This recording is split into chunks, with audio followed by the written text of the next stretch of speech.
Conflict is a normal and even a healthy part of relationships. After all, two people can't expect to agree on everything at all times. Since relationships conflicts are inevitable, learning to deal with them in a healthy way is crucial. Today we are speaking up about conflict resolution. Now, ladies, sometimes it's hard to deal with conflict. Oh, yes. Yeah, that reminds me. I think that was the time in my life when I was so mad that you could, if it's possible that steam can come out from every single hole in your body. I don't believe it. Well, I don't need that. You are so hard. All right, so this is what happened. I think it was way back when I was in college. I had a roommate. She was kind of have a little bit of attitude. Yeah. Just a little bit. A little bit. I didn't realize that she has that big attitude. We probably got into an argument, and she got mad at me to the point that she walked out. We were inside the dormitory, and she walked out. She slammed the door so hard, and my blood started Bursting. I'm like, okay, boiled a little. Yeah. And then I followed her because she went to the bathroom. We had like a common bathroom.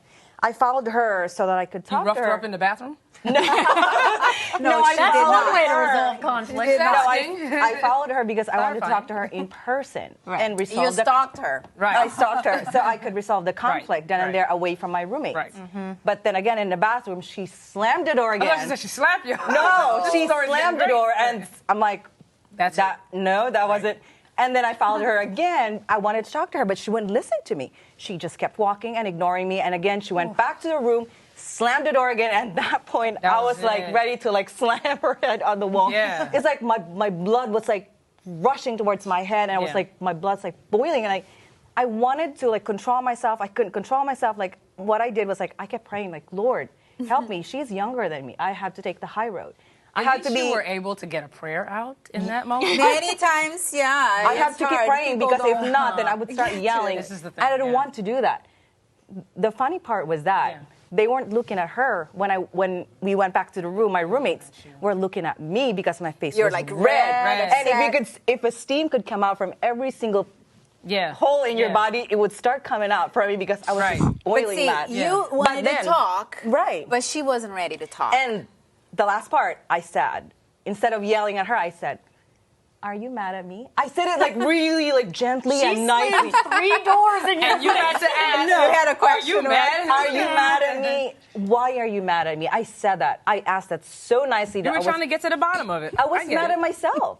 Like, why was I nice when she wasn't? Do you think it would have What the did she same tell you, though? reaction now? She didn't even respond to me. See, she wasn't ready to talk. Yeah. That's the Would you thing. have the same reaction today if somebody slams the door on you? Probably not. I would probably slam a door on her. But see, the thing is, though, you're bringing up, I think people have different ways to deal with the conflict.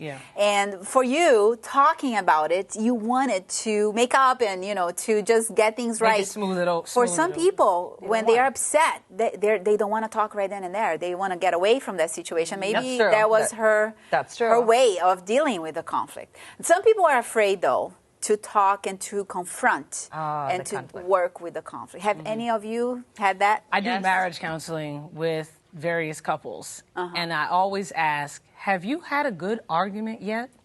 It cannot be that you and this young lady or you and this guy get along and everything. Is it good to argue It's then? To great have an argument? Tell us more about good that. Argument. No, because she's establishing before they get That's married, right. Yeah, how That's that right. argument When you have a good argument, it brings out either the best or the worst in somebody. So you get to see who they really are when they are really boiling up. And that's going to help you in the future. How is your home going to be balanced? If you cannot deal with conflict, then you're going to continually have friction in the home because you're going to disagree about something. It's Monday. Are we eating rice and beans or are we eating something? The smallest things can turn into the biggest things if you don't know how to deal with conflict. Now, at home, of course, if you don't want to eat the same thing, you can deal with it. Sometimes you don't need to talk to that person for 2 days. And a roommate, she can close you off and not let you speak. How about at work? When you're at work. Put my headphones on and close my door. Well, your boss expects you playing. to do a certain thing at a certain time. If not, there's, fear of retaliation. I work What if with you're in the nurses. same room? I I'm a nurse. I work with nurses. Talk about a passive-aggressive bunch of people.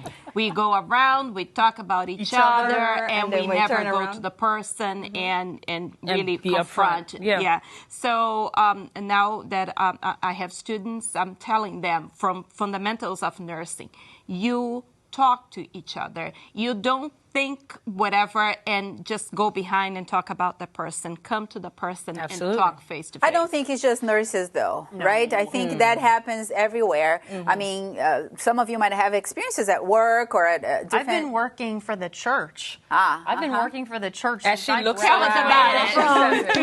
Tell us about it. I graduated from college, and I can tell you that conflict exists everywhere. It can happen anywhere, and I didn't have the ability to close a door, put headphones in, or I was sitting. This person worked directly across from me, and 8 hours every day. I had to figure it out. I had to figure out So how to what make was this helpful work. for you to deal with that? To confront it, not to let it go, but to do it respectfully. That's right. Okay. This is how I'm hearing you. This is what I'm hearing you say. I just want to make sure we're on the same page as we go forward. And you know, in a work situation, when you've already gone through that with one person, sometimes you do need to bring the supervisor into the conversation when change isn't taking place. But you do need to go through the steps, and you always need to be respectful. My colleagues and I, we actually talked about that today. You know, I'm a part of a team as a pastor. We work as a team, but we don't always agree on the method about carrying out something. But at the end of it, we always agree on what's going to be done. Right. Okay. Now, So you have to go beyond the disagreement. We go beyond the disagreement because we know at the end of the day, you know what, something has to be done. And so, all right. We have an expert here today that will help shed some light into this topic of conflict resolution. Our guest is Elaine Oliver. She's the Associate Director for Family Ministries for the Seventh-day Adventist Church Worldwide, and she is also a clinical counselor specialized in families. Yes. So you saw our conversation. There's all kinds That was a of great conflicts conversation. that we can face. Tell us, what is yeah. conflict resolution? Yeah, well, conflict resolution is the attempt to resolve your disagreements. And I know that sometimes people separate the words disagreement or conflict. And if you really wanted to be particular, they would have maybe a slight difference in definition. But it's both the same thing. It's like we disagree. We don't agree on what's supposed to take place and what's happening. Or a lot of times it stems from people's ways of handling situations. And we all come to situations with different backgrounds. Perspectives. I call it different baggage, right? Yeah. We bring our baggage to the table. And so a lot of times, really, it's misunderstanding. It's just you don't understand what the person is trying to convey to you, and you think maybe they're attacking you when maybe they're not. It's like speaking a different language. So culture plays a role. Culture plays Gender a huge may play a role. Gender plays a huge role. Women and men sometimes see things very differently. People from different cultures have approached things differently. So sometimes when we think that someone is doing something on purpose, and let's say, so I deal specifically with marriage, sometimes one spouse may put something in the refrigerator, and the other spouse says, well, why would you do that? That's like ridiculous. In my home, we didn't keep tomatoes in the refrigerator. Like, that's a dumb thing, right? And that can bring about a conflict, right? Over something that's really simple. Well, we want to learn more about how to resolve such conflicts. So we have a break coming. Stay with us. We'll be right back with the SpeakUp panel to ask Elaine Oliver more questions. We are speaking up about conflict resolution, and family counselor Elaine Oliver is helping us. So, Elaine, we were talking about before the break that there are differences between male, female, gender. What are the main differences between how women and how men resolve conflict? Well, you're going to find this interesting, but most women are pursuers. Okay. And most men are withdrawers. Men don't like conflict. What do you mean pursuers? Like they go after? So most women are the ones that want to resolve it. Right now. And mostly because as women, we just want to, we don't want to have these bad turmoil. feelings. Yeah, we right? want to have peace. Yeah, and we want to have peace. Well, men also want to have peace, but they don't want to deal with it. Address it. Because they're afraid of what's going to come with it. And usually what comes with it It's all the a memories, lot of emotions. And then change. and it gets And probably historical. Right. And as my husband would say, hysterical. And so that's one of the things, that's one of the ways that there's a difference between men and women. In most cases, in some cases, men would be the pursuer. But on average, as we do research, we realize that women are the ones that are most So willing what do we do to when resolve. you want to resolve and your husband is? So for women, even in the workplace, because I heard some of you say that in the workplace it's difficult even with other women. Imagine in a setting where you're with nurses, then there's all this, right? Because everybody's pursuing. What we need to learn to do is to back off a little bit. Right? We need to learn to breathe. Breathe in, which is what I breathe always out. say Remember, to people. count to 10?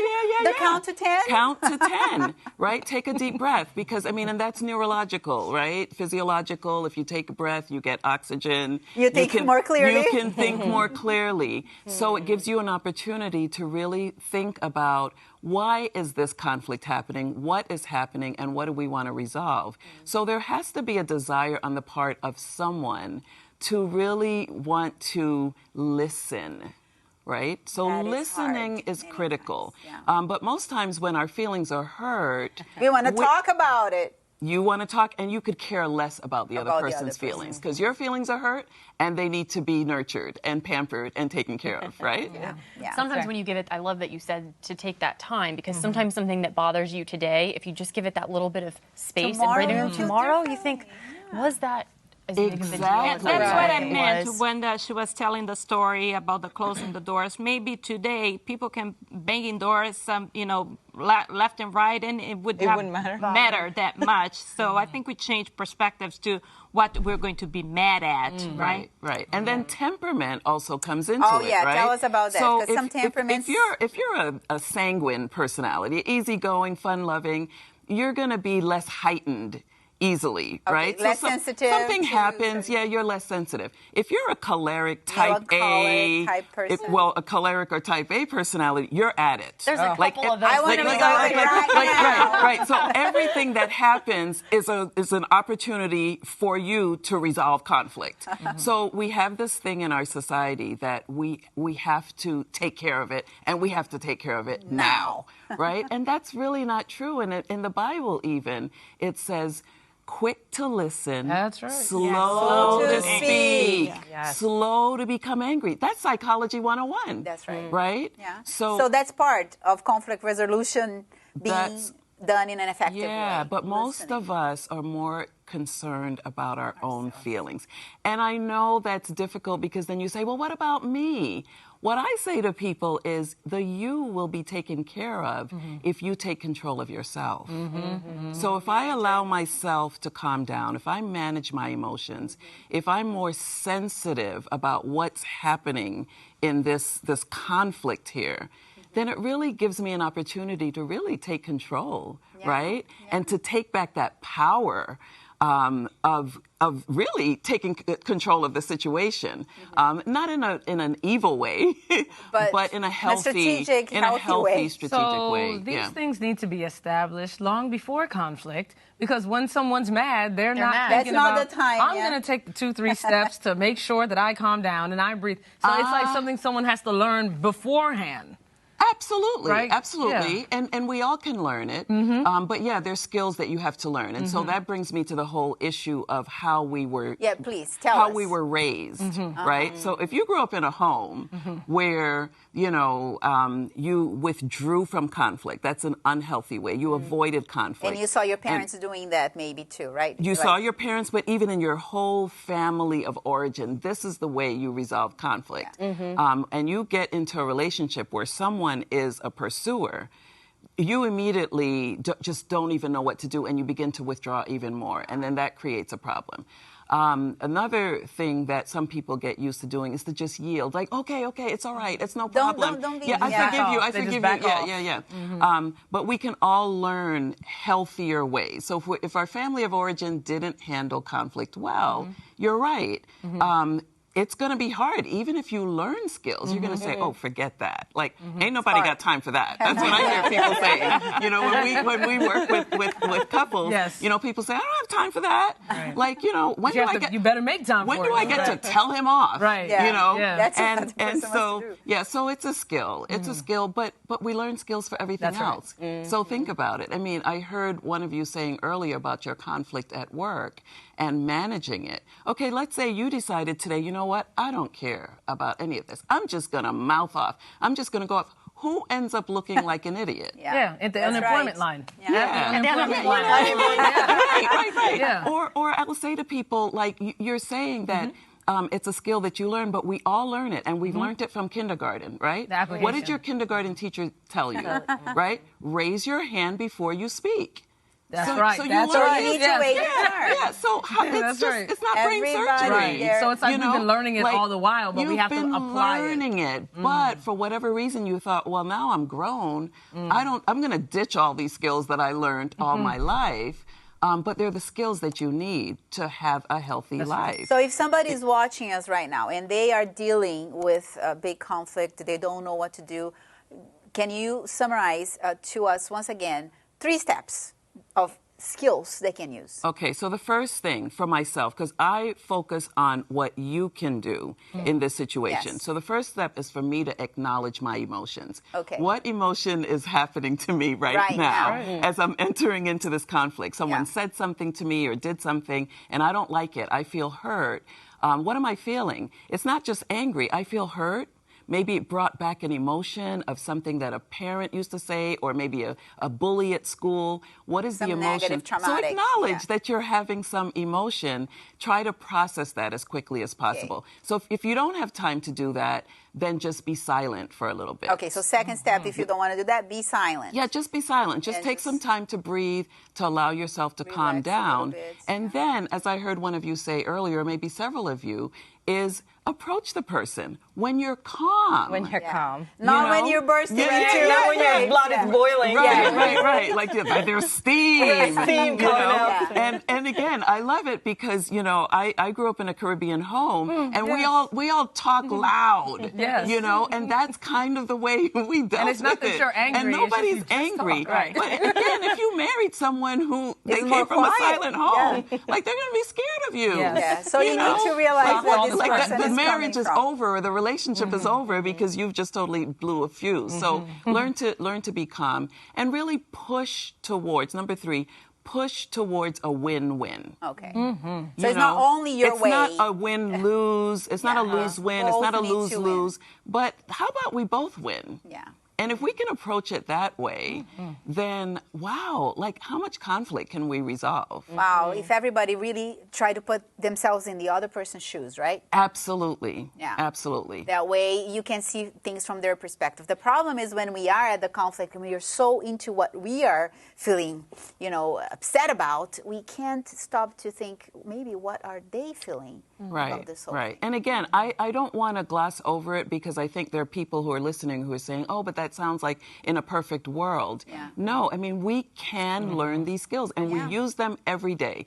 When was the last time someone cut in front of you while you were driving and you got upset and you decided to just ram your car into the back of their car? That's of a course. lose-lose situation. That's a lose-lose. Right. So come on, like we do this on a regular basis every single day. We do it. Elaine, we are so glad for what you shared today with us. Thank you so much. We appreciate that. Very helpful information. For more information, though, you can visit our website. Go to hopetv.org/SpeakUp, and there you will find some SpeakUp notes on conflict resolution.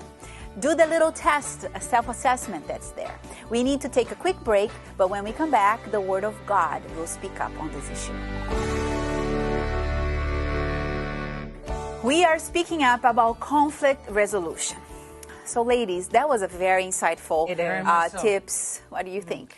Can I just point out one thing? I just want to say, we're talking about conflict, most of all, interpersonal conflict, where that person is usually physically present. Right. We need to remember that a lot of conflict today is taking place online, especially for teens and young adults. Good point. Absolutely. And when we talk about behavior, we need to implement and say the same behavior you would use, right, In to person. resolve in person Real is life. the same way that you should do it online. Online. And that's the other reason I like that idea of breathing, taking a step back, because everything on social media is In instant. fact, in social media, whatever you write, it's That's it. there. It's to That's the world, it. for the world Forever. to see. You can't take it You back. can't delete it and say, oh, by the way, I didn't mean that. Or what I really meant to say, Yeah. or the tone I really wanted to say it was, once you hit send, that's Yeah. up to their There's no interpretation. context That's at all. it. It's gone. Yes, That's and it. a lot of times it's hard for them to understand it, especially because they're not talking to you in person. But when they're talking to you in person, sometimes you can explain it or you can tell what you really want to tell in person. But And when there's you're tone. there's There's tone in tone. your They will voice. Yeah, understand. so but they when you're- don't quite yes, understand. but when you're writing it in that it's doesn't come harder. through. So Right. someone may Right. be actually pretty calm writing something, but the words may be in the other one's Passive perspective. aggressive, right. Once You again, want to air So- out your issues online. That's all. Yeah. Or via text. Or via text. Via text. you And know? even email, like before you send this long email to explain and give a piece of your mind to the Never- person, yeah. just, as we talked about, give yourself time. Wait 24 hours. Tomorrow, you might not be as upset. One of the things that Mrs. Elaine said that I loved was be silent. Yeah. A man who keeps his mouth keeps Right, his I life. wanna go back the to silent, that. But the Yeah. silent thing helps. The silent is not avoid it, but No. silent is take a moment and just digest it for a Breathe second, and- consider it, and then respond. Evaluate, because That's right. 20 years ago I would pick fights, and Really? You don't look like somebody that would pick a fight. no. I still want people to know where I stand. Of course. That's different. But in terms of picking a fight, as you grow older, there are things that you do that you won't do it in. It's not as important anymore. It's not as important. So pick your battles. Don't Absolutely. die on something that is just, not as relevant, or maybe tomorrow. Something that makes me think, if tomorrow I knew it was my last day on earth, would I be upset about this thing? How would I take the act energy today for this? in terms, in regards to this conflict? Mm-hmm. Sometimes we are so upset and we get so wound up about things that are really not that important. That important. That's not to say that we shouldn't stand for what you truth, believe, for yes, of course. for principles. That's not the same thing. Yeah. But to spend hours and hours trying to go back and forth, either it's with somebody personally or online. What avail? And Exactly. you wanna I think prove it's a the how. point. Yeah. Conflict resolution is really about the how. Yeah. How you address it, how you come to the table, how you deal with it. And when you are silent, like we were saying, and when you listen to the other person's side, it really gives you a better sense of, okay, is this really a big deal as I'm thinking it is? Sometimes it is, sometimes it isn't. It's But in I think our we own need to tell perception. people too, if you reach out and you try to resolve conflict and that person simply isn't interested, Yeah. right? Don't carry it with you. It's- Don't That's let true. that It's not bog on you. down. It's not on you. Resentment You've will tried, kill you've you. reached out. Maybe you need to offer some forgiveness. They don't want to accept. You've done your part. Right. Don't let that weigh on you. That's true. We don't need to have the other person to accept our apology or to make things right, if they don't want to. But we ourselves can make the decision to say, okay, let's let it go, and I'm at peace. Right. So is that what the Bible says? What does the Bible say about The this? Bible has steps. It has methods. It gives you scenarios. It twists it upside down and around and gives you a solution for every possible scenario Amen. of conflict. It's not just a 1-2 step. It gives you like 3 or 4. So if you could read our verse today, Erica, we'd appreciate that. This is Matthew 18:15. If your brother or sister sins, go and point out their fault, just between the two of you. And if they listen to you, you have won them over. Yeah. I mean, that text goes on to say in verse 16 and 17, it gives the rest of the steps to talk about, okay, well, if that didn't work, then bring a mature person in, whether Like it's a mediator or clergy, someone an that elder, can- somebody older, whatever, someone a little wiser Neutral. who's not in the situation, bring them in. And then let's see if you can come to the table and come to a solution. There are healthy ways to deal with conflict. And I think that the Bible gives perfect steps to do so. So we do have to slow down, listen, take time to stop talking sometimes, because sometimes the more we talk, then stuff gets fabricated, it gets blown out of proportion. But if we take the time to slow down, see what the Bible has to say, and listen. And listen. Don't listen. think you are 100% right. That's right. And you're the only person That's that's right. right in this story. That's right. So that's very wise counsel. Thank you for the wonderful discussion today. We learned that although conflict is normal and is a part of life, when conflict is mismanaged, it can actually harm a relationship and bring stress and even emotional turmoil. But when handled in a respectful and positive way, conflict provides an opportunity for growth, ultimately strengthening the bond between two people. If you are struggling to resolve a conflict right now with someone, visit our website. Download our SpeakUp notes on conflict resolution. You can find a conflict resolution questionnaire and tips on how to resolve conflict in an effective and a healthy way. Share them with your friends. Give them to your family. If you need prayer, prayer partners are right now available to pray with you. You may call 1-888-446-7388. Send us your comments and your questions also on our Facebook page. We will see you next time to speak up on issues that matter for your whole health and happiness.